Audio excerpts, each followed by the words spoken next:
કીધું ને કે માથી દુનિયામાં કોઈ મોટું નથી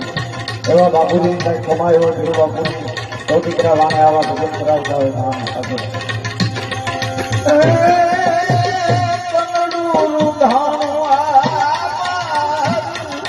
તો જેને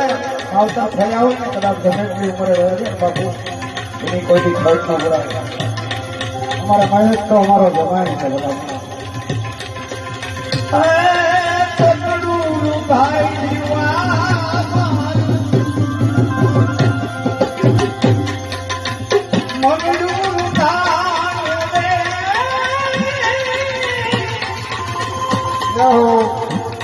અમારો સરસ કર્યા પરિવાર